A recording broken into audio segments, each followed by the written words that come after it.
عزیزان من فکر نکنید ماه مبارک رمضان دور میگم سال، این خوشحالی نیست. خوشحالی آخر ماه مبارک رمضان در روز عیده، این روز جای دوباره خداوند عزوجل همینطوری که اول ماه مبارک رمضان در مقابل دلهای بندگانش متجلی شد و نگاه به دلهای اونها کرد، آخر ماه دوباره در روز عیده خودش متجلی میشه برای تقسیم جایزه ها. آخر پاییز صاحب جوجه ها، صاحب مهرداری میاد که جوجه ها شده شماره همچه جوجه کاف کرده.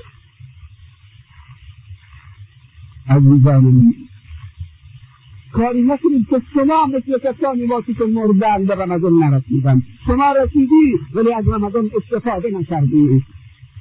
شما در رمضان قرار گرفتی اما روز یک صفحه قرآن نخوندی، روز 10 تا تقریبا صدقه ندادی، نماز 5 وقت به دور خوندی تا چه درجه به نماز تراویح و نماز تهجد قیامی.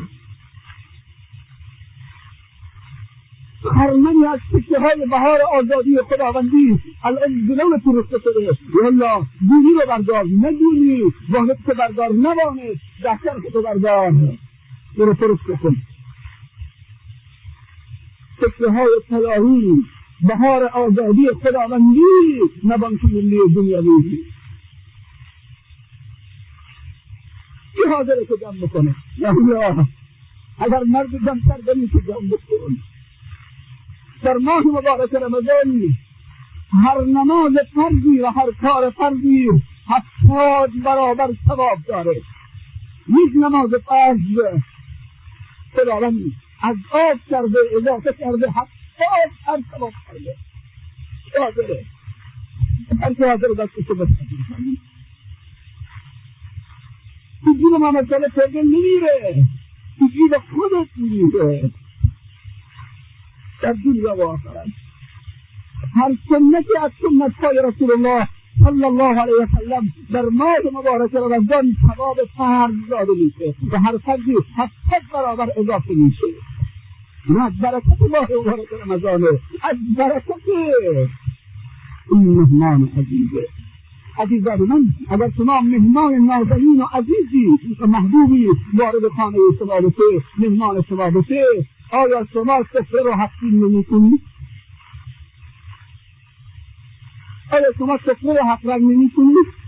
چرا؟ دل مهمان رو به دست بیاری. این مهمان آمده که سفره رو بر صاحب خانه حقیم بکنه. عکس والله چرا حاضر نیستی؟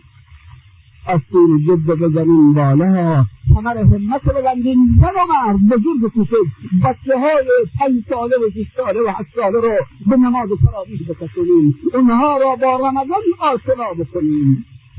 همینطوری که وقتی دوستی میاد خانه‌ات، رفیقی میاد خانه‌ات، که زن باشه که مرد، بچه کوچک میگی بابا برو سلام بکن این دوست منه، دست فلانی رو بگیر. نه بچه 5 ساله برو پیش فلانی، برو دست بگیر، این فلانیه، میشناسی فلانی؟ همینجور بچه 5 ساله و 6 ساله و 4 ساله رو با ماه مبارک رمضان آشناش بکنیم. بگیم بابا الان ماه مبارک رمضان آمده، این دوست خداوندیه، تو سؤال براش پیش بیاد که ماه مبارک رمضان یعنی چی؟ یعنی چی؟ حامل چیه؟ که خیر و برکتی درش هست. تو بشناس ماه مبارک رمضان را. عزیزان من ما باید بچه هامون را با احکام خداوندی آشنا بکنیم. کاری نکنیم که اونها به سن 25 برسن و با نماز غریب باشن. یک دفعه بگن نماز دیگه چیه؟ سنتی 25 رسیده. بگن روزه دیگه چیه؟ من نسیدم اسم روزه. جوانی از جوانهای عزیزمون، از جور کشمانمون، بگه مادرم گفتم مادر تو میدونی که اسم اعظم خداوند یعنی چی؟ بگه مادر اگه به سرور کرد بسیرتم کرد من مادر اسم اعظم خداوند نمیدونم. انا اسم اعظم خداوند نمیدونم که از خیلی خانه میدونم، اما تأسف اینجاست که خیلی جوانها نمازی نمیشناسن تا چه برسه به اسم اعظم روزه رو نمیشناسن. آدمیزاد چی شده؟ چه به سرش آمده؟ چه خصلتی به خودش گرفته؟ اینقدر گناه کرده که نمیتونه گناه نکنه. 200 بود یا 500 بود، 200 قبل از رمضان، یعنی 28 یا 29 شعبان معظم و محترم، 200 مونده به رمضان. آمدم خودش از دوستان گفت صدای جاز بیاد. گفتم صدای جاز آخر ماه شعبان قبل از رمضان؟ گفت بله داره میاد افکنونه. گفتم سبحان الله، خدایا پندت نبارون، در سوره تو امر به معروف و نهی از منکر میشه. خدایا به گناه دیگران ما را نسوزان. عزیزان من، متوجه قضیه باشید. 11 ماه برای گناه، 10 ماه برای گناه، ماه شعبانم ماه گناه، نیمه شعبانم روز گناه، روز رمضانم گناه. چطوری میخواد استقبال بکنی ماه مبارک رمضان؟ خیلی سخته. نهایتا تو رمضانم خلاف میکنه. این افرادی که رمضان را با گناه استقبال میکنن و با تساقط تنبلی و تسبیح دیگه رمضان آمد، نهایتا شبهای رمضانتان بازی فاسی و ورقه، جلسی غیبت و مسخره و ذکر. بله عزیزان، زیاد داریم آدمهای پرمدعا، آدمهای لیسانسه و باسواد که ادعای سواد و اجتماعی دارن که ما شخص اجتماع هستیم، ما افراد اجتماعی هستیم. معلومه اونها در رمضان کنار سفره ابلیس میشینن، اونها کتاب ابلیس میخونن و رقصا.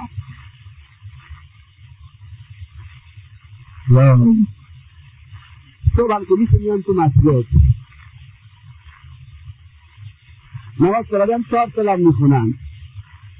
سنت پیغمبر 4 سلامه. دنبالشون بره بعد از 4 سلامتون کجا میرن؟ من یه روز 4 سلام خوندم، یکی از سالها رفتم دنبال یکی از مسجد رفت بیرون، در مسجد سیگارش رو روشن کرد.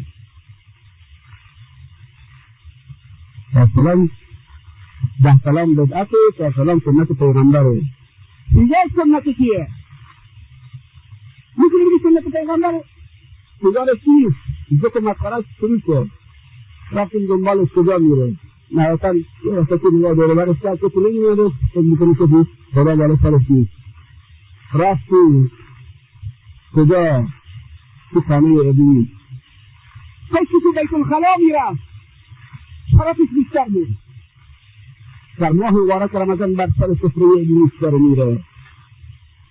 عزیزان سفره های خداوندی هست. القرآن معدبة الله على الارض. قرآن سفره پهناور خداوندی که پخش شده در رمضان و غیر رمضان. والله عزیزان ماه قرآن ماه استغفار. ای با سوادا، اگر میخوای سواد کنه ثابت بکنی بر بگردی به سوی خدا. ای خواهر با سواد، اگر میخوای بدونی که تو مترقی و متمدن هستی و پیشرفته و با سواد هستی، پس حجابت رعایت بکنی. اگر حجابت رعایت نکردی و به تو گفتن که لختی و چادر نازک و عریان بیرون آمدن این نشانه تمدن و سواد و فرهنگه، پس تقبلا نسبت و الاغ و قاطر و سوک و گرده از توی خواهرم با سوادتر که دختر میگه همه چیز داره. این چمی صوت میکنی. شهر رمضان الذي انزل فيه القرآن هدى للناس. شهر رمضان المبارك هدى للناس وبينات من الهدى والفرقان. عزیزان من، خداوند عز وجل این ماه قرآن معرفی کرده. ماه نزول قرآن به آسمان‌های دنیا و از اینجا در خلال 23 سال در قلب پاک محمد مصطفی صلی الله علیه و سلم. عزیزان من، چقدر جالب بود دورانی که تصویر دعا میکن در کنوز دستا همه به آسمان افراشته شده به سوی بالا دراز شده با هم با یک صدا آمین آمین آمین. اینها در آمین میگن، طلب سوزش میکنن، معذرت میکنن از خداوند و از وجل، طلب نجات میکنن.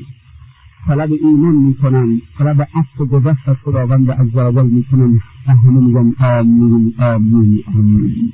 عزیزان من، ما باید پاک بشیم. این ماه تحوله، باید نشاط و حرکت بر ما بیاد، باید تغییر بر ما بیاد. بدبخت و محروم کسی که این ماه خیر و برکت بیاد و از این خیر و برکت این ماه مبارک رمضان محروم بمانه، در این ماه قرار بگیره، اما زخم معده داشته باشه مثل مصرف. بهترین دید، بهترین میوه، بهترین دسر، بهترین ویتامین ها سر صفحه رمضان گذاشته، اما زخم معده داره میگه میتونه اصلی میده.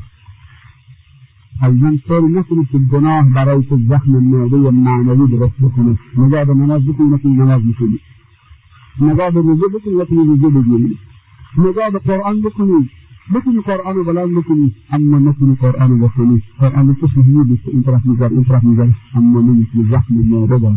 زخم معده‌ای که خودش برای خودش درست کرده، فاصله‌ای که خودش برای خودش قرار داده. عزیزان برگردید به سوی الله.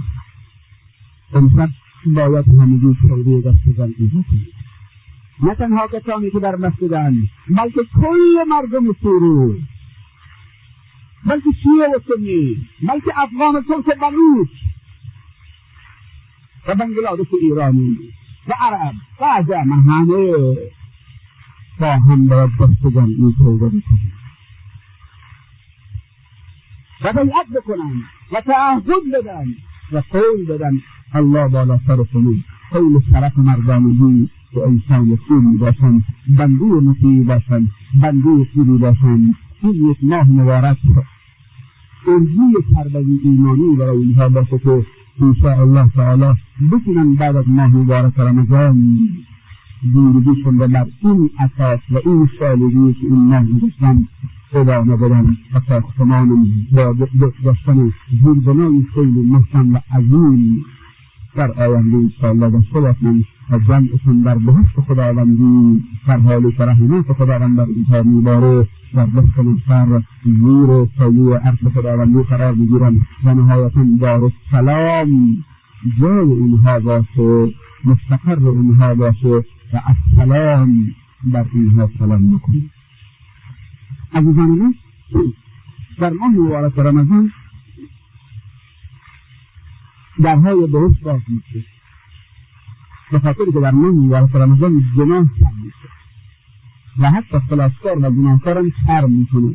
این همه روزه هستن، یک حالتی به خودش گرفته. امروز روز اول عزیزان، اما بطورش که گذشت میگه که یک حالت عجیبی به شما دست میده. امروز هنوز باقی مانده ماه شعبان در وجود شما هست، هنوز نیستی که باورتون نمیشه ماه مبارک رمضان آمده، اما تقریبا 4 شب که گذشت دیگه قبولتون میشه که در ماه مبارک رمضان قرار گرفتید. یک حالت روحانی این شهر آباد میشه. اصلا خواهرها ساعت 12 شب که پیش میرن برای نماز، از خانه میرن به مسجد، از مسجد میرن به خانه، یک حالت اطمینان و آرامش بسیط پیش میره، شهر آباد میشه، یک امنیتی برقرار میشه. این که فرشتگان خداوندی وارد زمین میشن، آسمان ها را میشکافن و وارد زمین میشن و اونجا امن و امنیت و آرامش و استقرار برای بندگانی که خداوند برقرار میکنن و اونها را بشارت میدن و اونها را تبریک میگن که ما با شما هستیم، در صورتی که شما با خدا باشید و همیشه یاور و ناصر و مددکار شما خواهیم شد. پس عزیزان من، ما میتونیم ما به خاص خودمون و توفیق خداوند عزوجل میتونیم دوستان خوبی رو برای خودمون که جلب بکنیم و دوستان خوبی رو برای خودمون پیدا بکنیم و اگر خدا این فرد نظر خدا از ما بر بگرده و ما دنبال دوست خوب نباشیم، نهایتا دوست بد نصیب ما میشه. عزیزان من، دوست خوب اگر انسان هم گیره کنود، دوست از نوع خود هم گیره نود، اما که خوب باشی خداوند عزوجل فرشتگانی را برای دوستی خود میفرسته. در بعضی روایات وارد شده که در ماه مبارک رمضان هر کسی موفق بشه جبرائیل امین مصافحه بکنه، میگه که پرونده‌اش با حسن ختام انشاءالله که جمع آوری میشه. کی میتونه با جبرائیل امین مصافحه بکنه؟ شما همه چیز میتونید، خواهرها هم میتونن. فرق این خواهرها با ام المؤمنین عایشه و ام المؤمنین خدیجه چیه؟ جبرائیل امین میآمد و رسول الله صلی الله علیه و سلم می‌فرمودن که برو به عایشه یا خدیجه بگو السلام یقرئک السلام. السلام چیه؟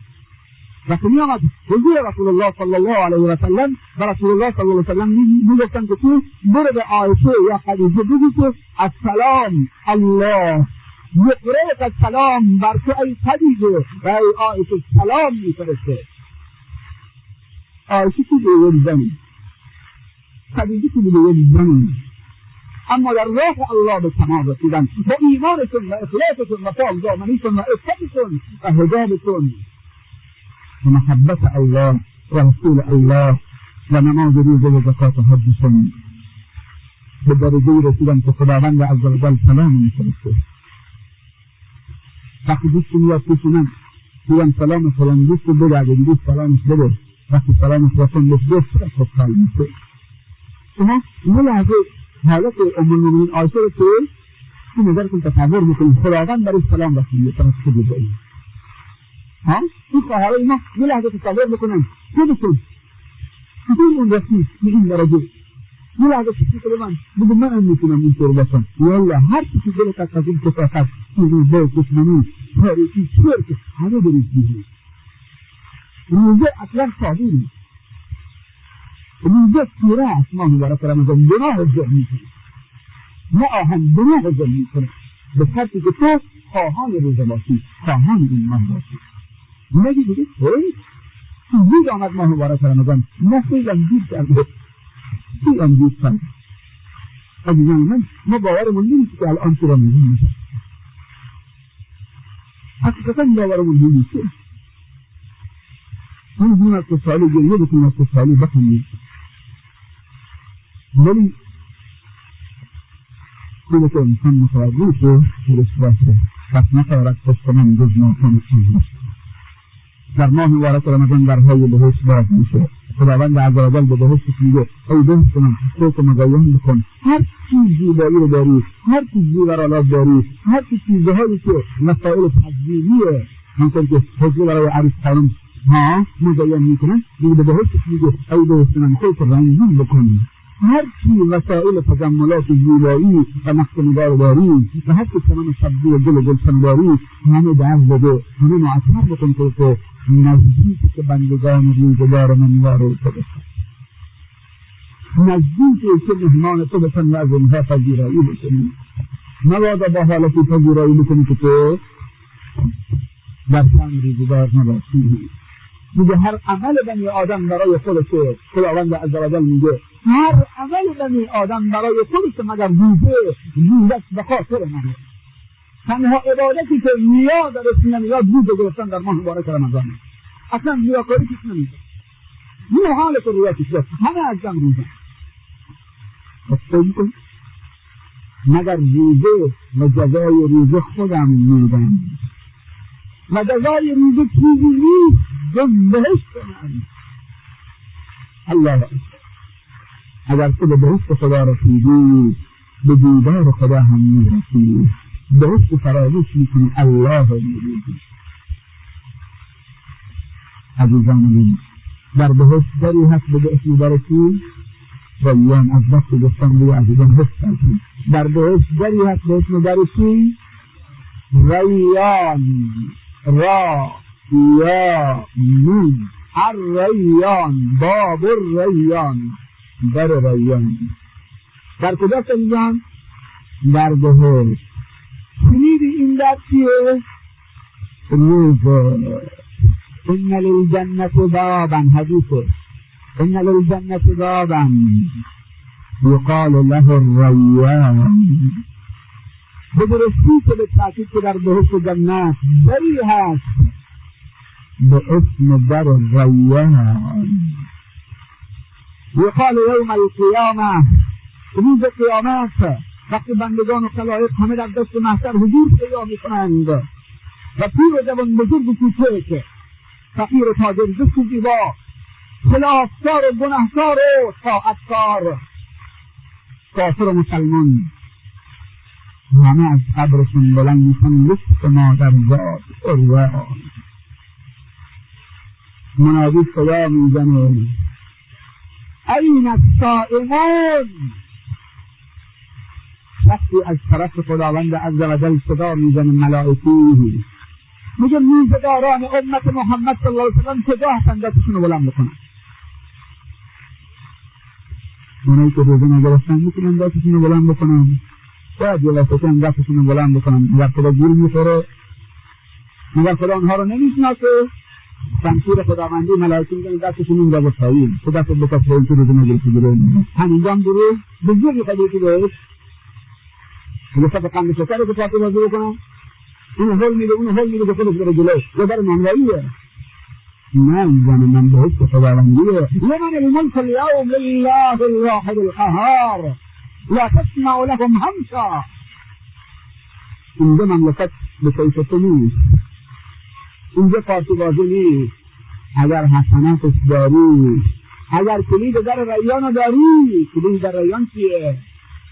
این الصائمون کجاست روزه‌داران؟ یالله فاذا ادخل آخرهم اغلق ذلك الباب.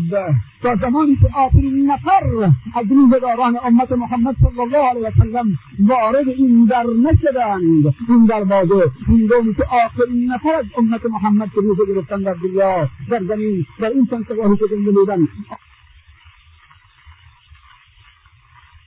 دومی که آخرین نفر از امت محمد که روزه گرفتن در دنیا، در زمین، در این چند سواحی که زنده بودن، آخرین نفر روزه‌دار از اون در وارد شد، اون در رو دیگه میبندن، قفلش میکنن.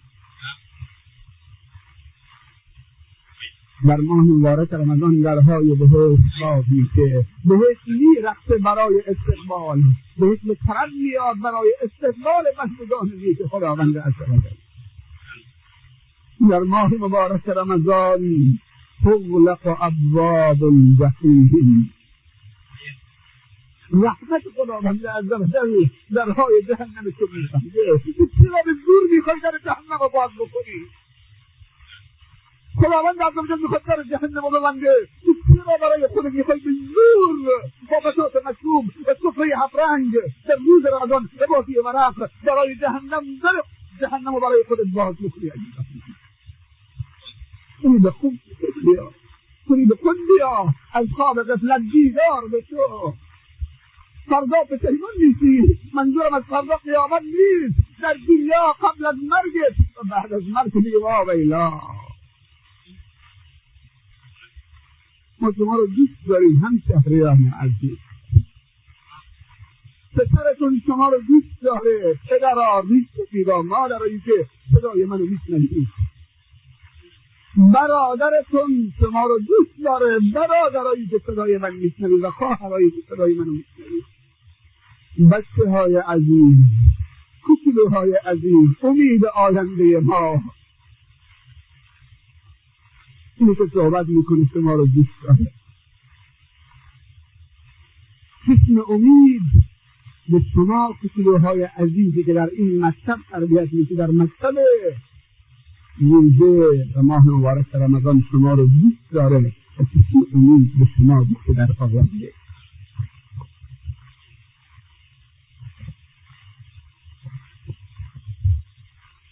خداوند عزوجل در حدیث فرمودند بر زبان رسول الله صلی الله علیه و سلم، میگه هر گناهکاری احتمال داره که خداوند مورد عفو و بخشش قرار بده، مگر گناهکاری که علنا و جهرا گناه میکنه. وای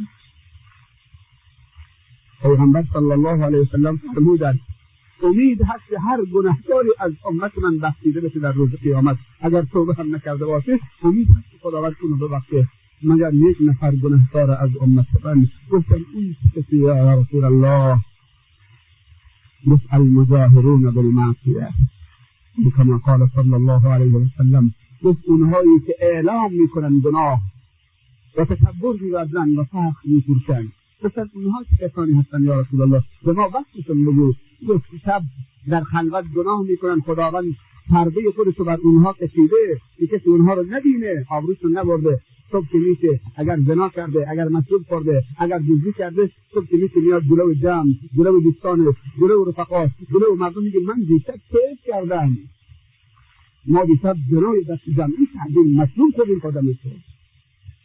خداوند پرده رو روش انداخته، این میاد پرده خداوندی رو پاره میکنه. خداوند در اون حالت نگرفته که زمین رو زیر شکمش در حالی که میغلطید و زنا میکرد و مشروب میخورد و عربده میکشید زمین رو دلش بکنه باز بکنه، اونو بمکه، اونو ببلعه و به هم بیاره.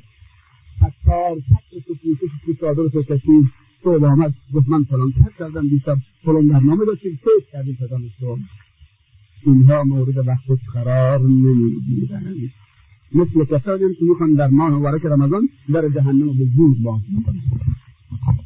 خدا به ما رحم بکنه و تمامی مسلمانان رحم بکنه که از این افراد نباشیم که خداوند قلب اونها را مهر کرده تأثیر و من هیچ موعظه‌ای در قلب اونها تأثیر نمیکنه. دیگه در ماه مبارک رمضان چه میشه؟ در ماه مبارک رمضان غروب هر روزی، امروز مغرب، به هر نفر ملائکی گماشته شده. غروب که میشه، آفتاب که طلوع میکنه، آفتاب که غروب میکنه، میاد تو گوشش میگه هر نفر یک ملائکه یا باغی الخیر ابشر و یا باغی الشر اکثر. رحمت خداوند تخل بیاره. میگه ای کسی که دنبال خیرت بسارت به تو این ماه خیر آمد، یلا آسیل بزن بالا، تو گوشش میگه. حالا اگر میدونه که دنبال شر هنوز سر که گناه نکرده، همین روز به روز بس میگه تا آخرین روز ماه مبارک رمضان. از این طرف میگه ای کسی که دنبال شری، دنبال گناه میخوای بری، کوتاه بیا، بس بکن، توبه بکن، به زور میگیره بس، ازش خواهش میکنه بس بکن، دنبال شر دیگه نگو، کوتاه بیا، کم بکن، اکثر، کوتاهش بکن، بس دیگه هستی گناه کرد. اینم رحمت خداوند. دیگه که میگه در این ماه خیر و برکت تصد الشیاطین او تغل الشیاطین بالسلاسل، شیاطین به زنجیر کشیده میشن. این ماه خیر و برکته وقتی نور آمد تاریکی میره عزیزان من. پس وقتی شیطان ضعیف میشه، شکم گرسنه میشه، شکم تمامی دردها و معصیتها و گناهها همراه شه اگر پر بشه. وقتی شکم خالی بشه خون ضعیف میشه، وقتی حرکت خون ضعیف باشه نهایتاً شهوت کم میشه. در روز رمضان، حتی در ماه مبارک رمضان، در شب کم، در روز رمضان خیلی کم افرادی هستند که هوس زن بکنن، هوس نزدیکی با زن‌کرامشون بکنن، به خاطر که شهوت شد میشه، مجرای شیطان در خونهاشون تنگ میشه، در نتیجه نخوردن و روزه گرفتن و خالی کردن معده از غذا. پس عزیزان من فکر نکن غذا فقط به تو قوت میده، شکم پر بکن قوت بگیر، نه. المعده بیت الداء، شکم خانه هر چی درد بیماری هست. بنی آدم هیچ درکی رو بدتر از شکم حمل نمی کنه. اگر میخوای بخوری شکمت رو به سه قسمت بکن، یک قسمت برای غذا، یک قسمت برای آب، یک قسمت هم برای نفس. برای بنی آدم هم لقمه کافیه که کمرش رو نگه بداره که کمرش خم نشه، چند لقمه تا بتونه نماز شب بکنه. بعضی از صحابه رسول الله صلی الله علیه و سلم شب که میشد نمیخوردن که گرسنگی اونها فطار بیاره و بتونن شب بیدار بشن برای نماز شب خواب نیفتن. و بعضی از صحابه رسول الله و بزرگان دین خورده تنگه‌های کوچک زیر که لباسشون مینداختن روی فراش، زیر لباسشون که وقتی میخوان بخوابن یک دفعه در خواب فرو نرن که دیگه بلند نشن، یا وقتی میخوان پشت به این طرف بکنن این سنگها همراهشون تکون بخوره و نهایتاً پوستشون اثر بکنه و اونها رو بیدار بکنه. عزیزان من، متاسفانه با وقتی ادرار بول یکی از ما فشار میاره، ساعت 2 شب 3 بعد از نصف شب بلند میشه، وقتی تهجد میره دستشویی قضا حاجت میکنه، دوباره میاد میره زیر تکیه میخوابه. تو بیدار شدی چرا یک سلام نخوندی؟ رفتی دستشویی قضا حاجت کردی چرا یک سلام نخوندی؟ توفیق نیست. و در اون طرف صحابه رسول الله سنگ زیر پشتشون میمیزن. پس عزیزان من در این ماه خیر و برکت خداوند شر شیطان رو کوتاه کرده، زنجیر میخواست کشیده. چطوری؟ به خاطر که دوایی گناه و انگیزه گناه در انسان ضعیف میشه، نهایتا شیطان دور میشه. پس ما قلیص نشدیم. عزیزان من لازم به توبه دست جمعی و این قلب صافش بکنیم. امشب باید توبه دست جمعی بکنیم. هر چی میتونیم بیشتر استغفار بکنیم. لا اله الا انت سبحانك انی کنت من الظالمین. این دعای علیه السلام. این دعا خیلی مفیده عزیزان من. اسمهای پاک خداوند عزوجل، خصوصا اسم اعظم، صیغه‌های توبه و استغفار فراموش نکنیم در امشب عزیزان من. امشب شب سرنوشتاتیه. اگر امشب گیرت آمد و اگر فرداش گیرت آمد باقی دیگه انشاءالله سفت این میریم. اگر امشب از دست دادی و فرداش از دست دادی دیگه از دست دادی تا آخر، به خاطر که تو ماه مبارک رمضان رو با خصالت آغاز کردی. پس ماه مبارک رمضان باید با نشاط و توبه و استغفار و تمامی قدرت استقبالش میکنید تا بتونید همجور دوام میکنید تا بتونید به آخر برسید انشاءالله. و در نماز این شرکت بکنید در روز 30 ماه مبارک رمضان یا در روز 31 و که اول روز شعبان برای نماز صبح، بعد از نماز صبح برای نماز عید. این نماز خوشحالی، نماز عید، نماز خوشحالی برای کسانی که یک ماه غرورشون رو خرد کردن و بندگی خدا کردن، نه برای کسانی که فتره‌های رنگین پنج کردن. عزیزان من فرمان این عید خوشحالی دوباره با نماز عید بتونی در سر عید جایزه رو از دست خداوند عزوجل که بگیرید و جایزه خداوند که خوشحالی، جایزه خداوندی بهشت خداوندی. وقتی وارد بهشت شدید نهایتا از جهنم دور شدید. نهایتا خداوند را وقتی به روزی عید که میشه یا خداوند عزوجل نگاه به بندگانش میکنه که همه روزه گرفتن، همه پاک شدن، همه طلب آمرزش دارن، همه که تیره شده چشمشون به آسمان منتظر جایزه هستن، منتظر اینن که خداوند عزوجل اسامی اونها را توی لیست بهشتی‌ها بکنه و منتظرینن که اسامیشون در لیست جهنمی‌ها نباشه. اینجاست که خداوند عزوجل متجلی میشه در روز عید، میگه ای بندگان من، شما یک ماه به خاطر من خوردنی و نوشیدنی و طعام و شراب و بهترین نوشیدنی ها و خوردنی های لذیذ بر خودتون من کردید و امر منو به جا آوردید. به خاطر من گرسنگی کشیدید و غذای لذیذ نگاه میکردید، فکر میکردید که اون هم نمیخورد میرید. پس همه تون میرید که امروز همه تون آمرزیدم و همه تون از آتش جهنم نجات دادم و همه تون را به حس خودم بر شما واجب گردانیدم. اون لحظه خوش عزیزان من، اون لحظه وقتی خداوند براءتت رو از جهنم اعلام کرد در دست مشتر، اونجا اگر ساز باشه خوبه که ساز بزنم خوشحالی بکنم، اما نه در دنیا. اونجا اگر جاز باشه خوبه دیگه، جادتو بزن خوشحالی، دیگه که بعدش دیگه چیز دیگه نیست، برو تو بهشت. پس عزیزان من خوشحالی ما اون لحظه است. حالا بکنید که ابوبکر صدیق رضی الله تعالی عنه و عمر فاروق چی می‌فرمایند. ابوبکر صدیق با اون همه عبادتش دیگه روز قیامت در دست محشر اگر یک پای من در بهشت باشه و یک پای من خارج از بهشت بازم میترسن که خداوند منو بربگردونه. این چی میگه ابوبکر صدیق صاحب رسول الله و رفیق رسول الله در غار، کسی که اسمش صفتش به اسم صفتش صاحب، اذ یقول لصاحبه یا رفیق غارش.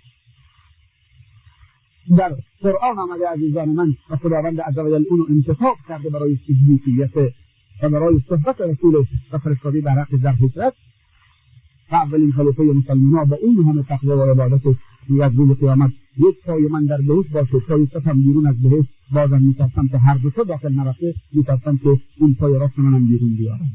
عمر فاروق که از جایی که غش میکرد از خاک خداوند عزوجل، توسه آردی و آرزوکه روی طول خودش و قصف خودش میگذاشت در خانه ایتام یتیما بیوزنها فقرا مساکین فاسدوی کبیره تفکر میکرد. اونجا تعبیر میداد میگذاشت و برمیگشت، از کسی کار نمیکرد. وقتی حس میکرد که میخواد مغرور بشه کار جلو میکرد، جلو بر بیتش هم میکرد که غرورش رو خورد میکنه. پس عزیزان من اون چی میگه؟ اون میگه از روز قیامت صدا بزنن که ای خلایق همه برید بهشت، همه بهشتی هم مگر یک نفر. من فکر میکنم که همون یک نفر عمر بن الخطاب. ما چه فکر میکنیم؟ ما بهشتیم، خدا غفور و رحیمه. چقدر مغروریم. ما همه بهشتیم، خدا میبخشه. هزار کار میکنه بچه خدا میبخشه. ما بهشتیم، خدا بکنیم بهشتیم. ولی ما بهشت نیدیم با ساز و جاز با مسجد و با لباس نازک و با سخنکشی و با رواخوری و با مال مردم خوردن و با همسایه آزاری و این بهشت میگه نیدیم که برای اینا واجب بشه. از کجا برای خودشون واجب میکنن من نمیدونم.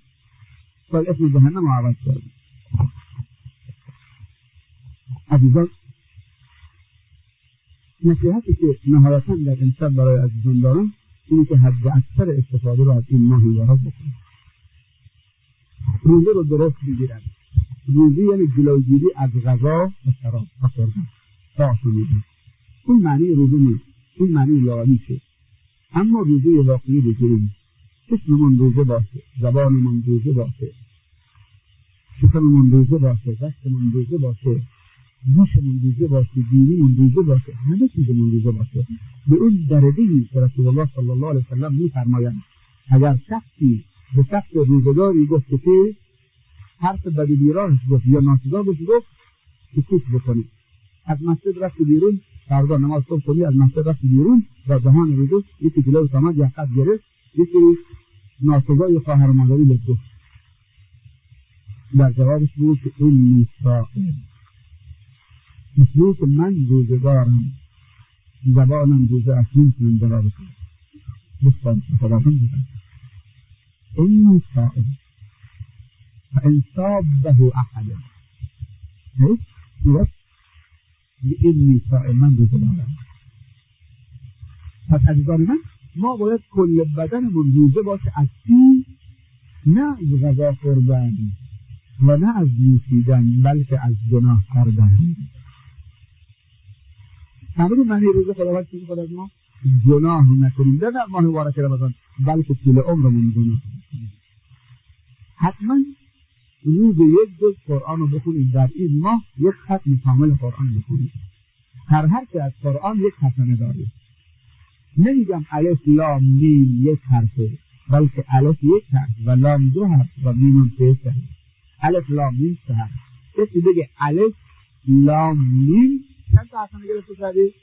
سه تا حسنه. هر حسنه به چند حسنه؟ 10 حسنه. هر حسنه به 10 حسنه. سه تا 10 تا میشه چند تا؟ 30 تا. دیگه تو ماه مبارک رمضان نه؟ گفتیم سنت چند برابر میشه؟ ثواب فرض زده میشه. فرض چند برابر میشه؟ 70 برابر.